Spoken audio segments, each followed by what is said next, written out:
Tilapyang napakataba na niluto sa gata, binalot ng maraming mustasa.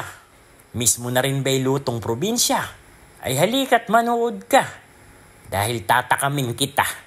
Simpleng lutuin na pwede mong gawin, kaya let's get it on. At meron na nga tayo dining dalawang tilapyang napakatataba. Nalilinis na at kinaliskisan, ngayon ni ating gigilitan. Ito ay para pumasok yung ating mga pampalasa at mabilis na maluto ang tilapia.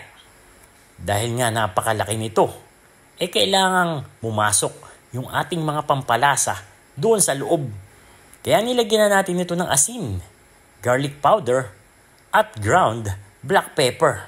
Para naman doon sa ating palaman o yung ipapasok natin sa loob ng tilapia, ay meron tayong sibuyas, bawang at luya na nilagyan natin ng patis, black pepper at garlic powder, mamasita, liquid seasoning, pati na ang pampaasim.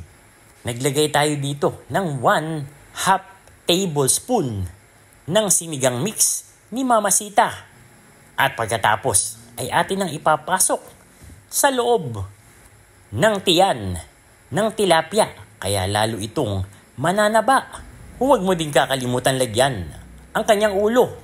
At naghanda na nga ako dito ng saha ng saging para gawin kong panali.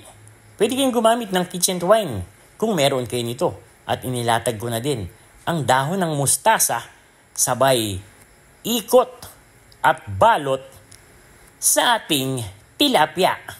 At kaya ko nga tinalian para hindi bumuka o sumabog yung palaman natin sa loob. At the same time mabalutan din ang ating tilapia. Nakagaya nito. At para naman doon sa paglulutuan natin ng ating tilapia, naglagay tayo ng 4 cups ng unang gata o yung kakang gata na tinatawag. Luya, asin, ground black pepper, at garlic powder. Siling berde o yung siling pansigang. Magdadagdag pa tayo ng 1/2 tablespoon ng mamasita sinigang mix. At ilalagay na natin ang mga nakabalot nating tilapia at pakukuluan hanggang sa ito ay maluto. And there you have it, K&D Nation, mga kadadelicious.